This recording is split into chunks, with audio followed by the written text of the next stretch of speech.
So it turns out that the signature of the quantum field is greater and greater degrees of oneness and wholeness, right? So think about it. When we live in stress, we live in separation, right? Because our senses fool us into believing you're there and I'm here, and everybody is separate from us, and everything is separate from us. That's 3D reality, right?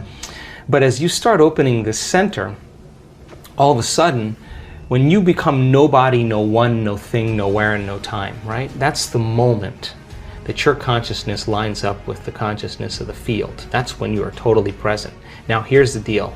If I can get people to believe that just because they can't see something doesn't mean it doesn't exist, if they can just connect and pay attention to that field and stay present with it and become more aware of it, moment after moment after moment, every interaction with that invisible field, every experience lays down new circuits in their brain for them to perceive more of it, right?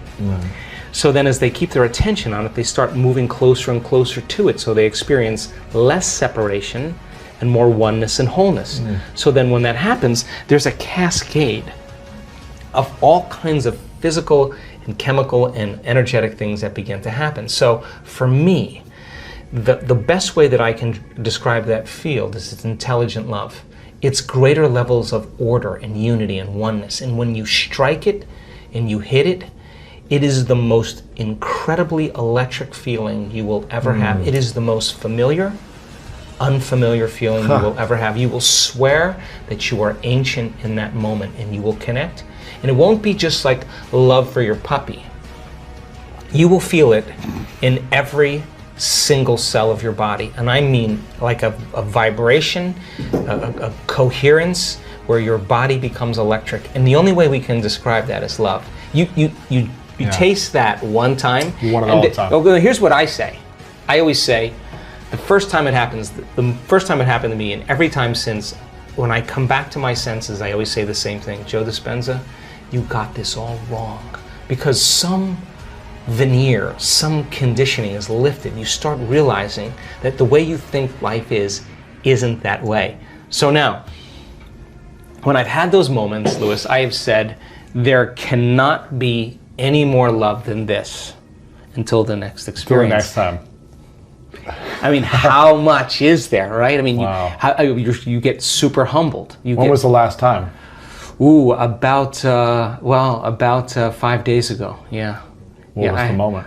Ooh, I just had a very profound mystical experience. I was, I'll tell you the short story. And how often does it happen also? I don't know. I mean, I live for them. Yeah. So you try to do it every month if you can? Or no, weekly? I just do the meditations, and then when they happen, if I'm just in the right place and I don't have a plane to catch or an email to answer, and I have a little laxity and I can kind of surrender into the moment, I just, I had this incredible, I don't know how to describe this, but there was a geometric pattern, like mandala, I don't know what it was, and it moved right through my entire body, and it was like working with me, with my physical body, and wow. If I could surrender to it, it was just incredible bliss. I mean, incredible bliss. I mean, I don't know how to describe it. And wow. and when that occurs, when it happened to me, I had this. My heart was just lit up, like it was an experience. It wasn't a physical experience, you know. It was from within. And here's the weird thing: every time it happens, my heart feels alive, like it lasts for days. Like the emotion from the experience lasts for days. And people are like, "What's up with you? Like, what?" And you're just kind of so joyful. You got this big smile on your face. I just am so happy to be alive, right? And so I think that independent of, listen, I now know, I mean, we've measured genetic changes, hormonal changes, neurotransmitter changes. We've measured immune system responses by trading fear for gratitude. We've measured gene expressions. We now know that people can signal the gene to reduce cancer and tumors, signal the gene to grow new neurons. We've measured this. Signal the gene for stem cells to go to damaged tissues and repair them. Oxidative stress gene signal. We've seen that in our students. Now here's the deal.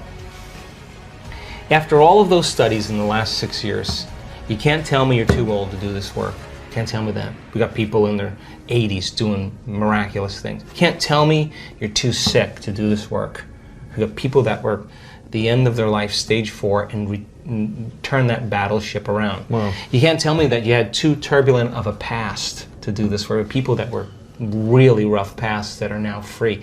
You can't tell me you've never meditated before. We have people who have never meditated before, the most profound mystical experience. Wow. You can't tell me you're too overweight, too underweight, too out of shape, too in shape. You can't tell me that anymore, because all colors, all races, everybody can do it. That's the cool part about it. And when you get a community of people together and you move them from one state of mind to another, there's this moment, and I can almost predict when it happens, the second or third day, where people just start hooking up.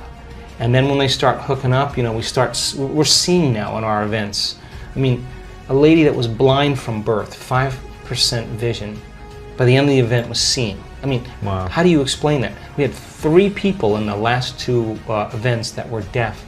They're hearing now. Wow. People with crutches that were limited, or walking without crutches and canes, spinal cord injuries, I mean, Parkinson's disease, in a week. Like, that's got to be, like, wow. It doesn't wake you up to what's possible.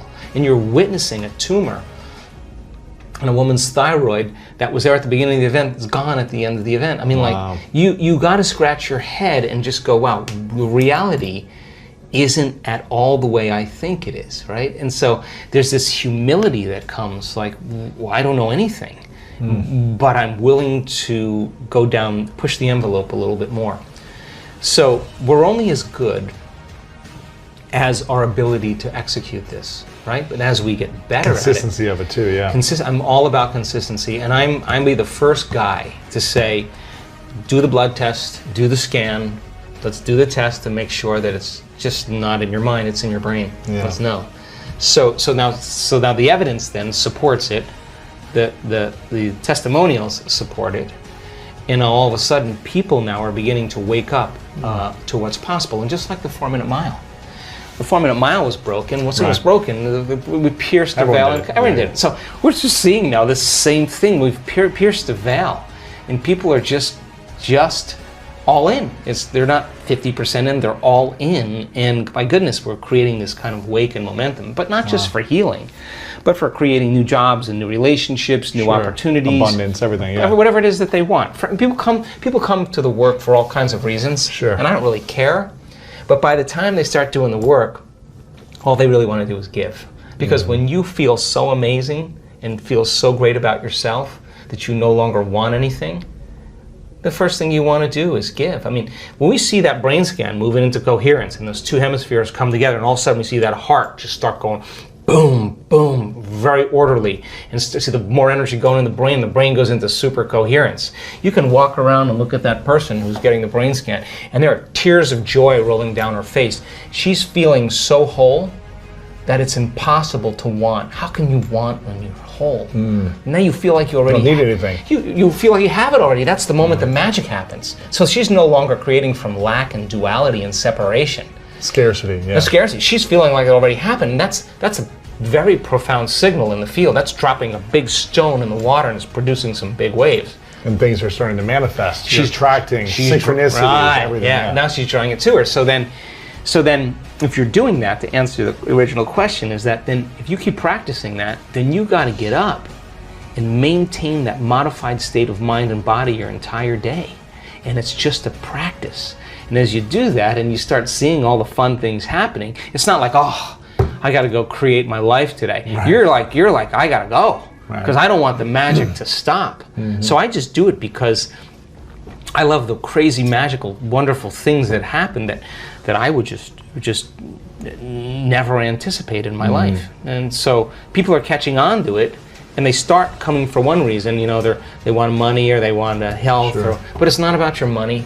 It's not about your health. It's not about your new relationship. It's not even about the mystical moment. It's about who you become in the process. Because overcoming all those limitations to become somebody else, nobody can take that away from you. Wow.